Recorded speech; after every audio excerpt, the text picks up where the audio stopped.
Escrito por Bogdanov Beleten, en colaboración con Draiget 720.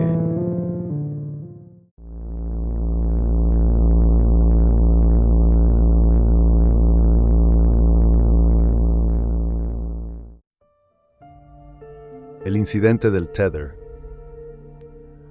En 1996, la misión STS-75 del transbordador espacial Columbia partió con el objetivo de realizar un experimento inusual pero prometedor: desplegar un tether, un cable conductor de 20 kilómetros de longitud, para generar energía eléctrica en la órbita terrestre a partir del campo magnético de la Tierra.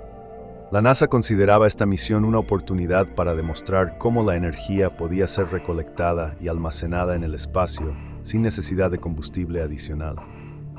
Lo que sucedió a continuación fue algo que ningún científico, astronauta ni ingeniero jamás habría anticipado.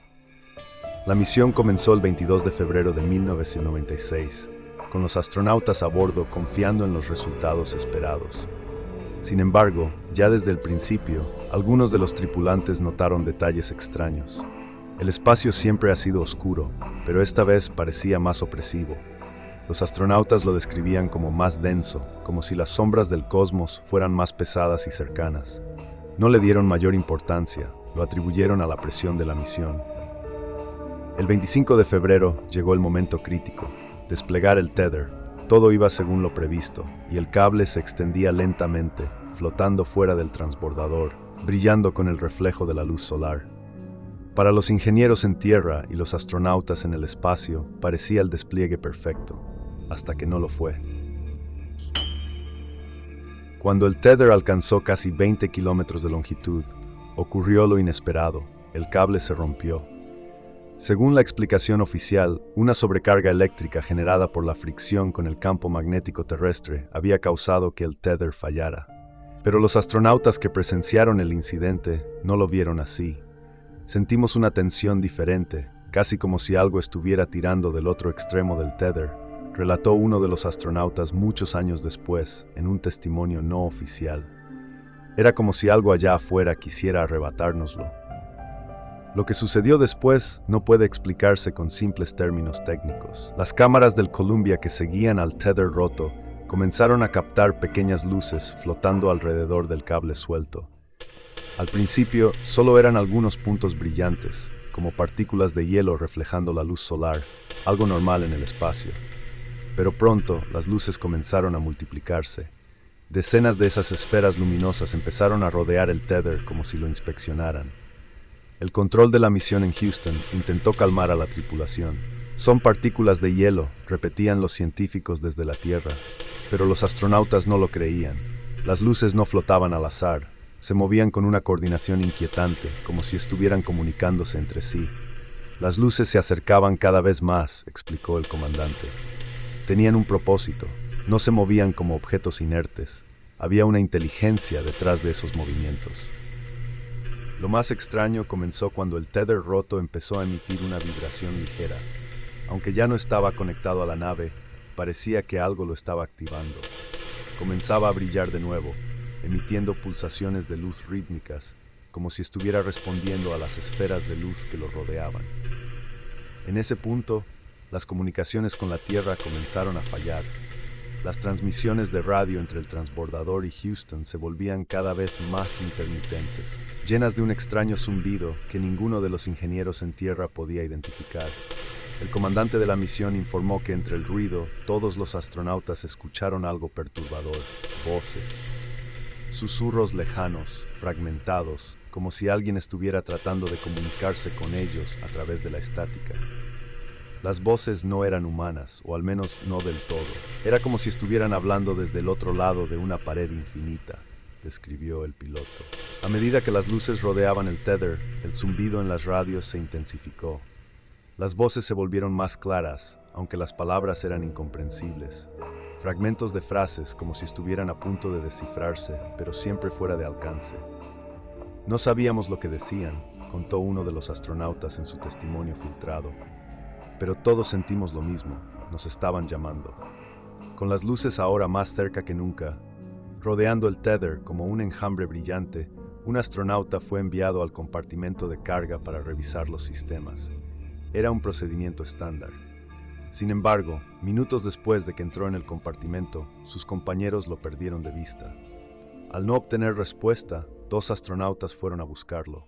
Lo encontraron en el suelo, en un estado de choque profundo, temblando y murmurando algo incoherente. Sus ojos estaban abiertos de par en par, como si hubiera visto algo que su mente no podía procesar. Estaba diciendo, atrapados, atrapados, una y otra vez, relató su compañero. No pudimos sacarlo de ese estado. Lo que sea que vio, lo destruyó. Los astronautas trasladaron a su compañero en estado de shock a la cabina principal, pero las cosas solo empeoraron. El tether continuaba emitiendo sus pulsos de luz, y las luces ahora rodeaban el transbordador como si estuvieran esperando algo. El zumbido en las radios se había transformado en un ruido constante, casi como una melodía siniestra que resonaba en las profundidades del casco de la nave.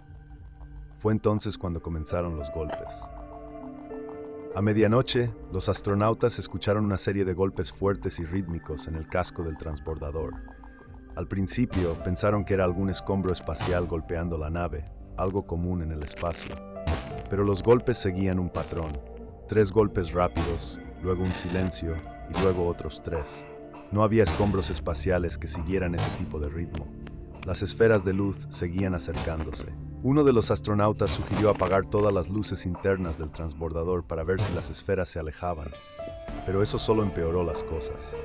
Al apagarse las luces, el zumbido en las radios se intensificó, y lo que antes eran voces fragmentadas se convirtieron en palabras claras.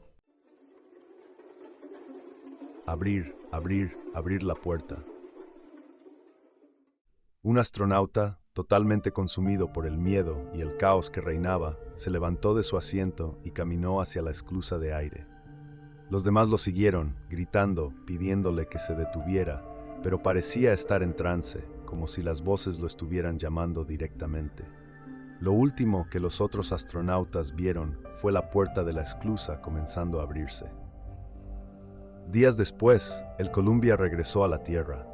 La NASA lo declaró una misión fallida debido a la ruptura del tether, y las explicaciones oficiales sobre el incidente solo mencionaban un fallo de comunicaciones temporal que había complicado la misión. Sin embargo, los astronautas a bordo del Columbia nunca volvieron a hablar del incidente. Algunos fueron retirados de sus funciones sin explicación, mientras que otros se retiraron completamente del ojo público. El astronauta que había abierto la esclusa no regresó a la Tierra. Su cuerpo nunca fue encontrado. A lo largo de los años, los archivos de la NASA sobre la misión STS-75 se mantuvieron en secreto, y cualquier intento de obtener información detallada fue bloqueado. Las grabaciones de video que mostraban las extrañas luces fueron editadas y publicadas con explicaciones simples: escombros espaciales y partículas de hielo. Pero quienes estuvieron allí saben la verdad, y quienes han oído los rumores creen que el tether abrió algo que nunca debió ser tocado, una puerta que conecta nuestro mundo con otro, uno mucho más oscuro y desconocido. Los rumores hablan de las esferas, de las luces que todavía rondan el tether flotando en el espacio, esperando a ser encontradas de nuevo. Algunos incluso dicen que el tether no se rompió por un error técnico, sino porque algo lo arrancó del otro lado. Hasta el día de hoy, algunos operadores de radio afirman escuchar estática y voces extrañas al sintonizar ciertas frecuencias de radio en los límites de la atmósfera terrestre. Nadie sabe con certeza qué causó esos ruidos, pero hay quienes juran que si escuchas con suficiente atención, puedes oír los mismos susurros que escucharon los astronautas del Columbia. Abrir la puerta,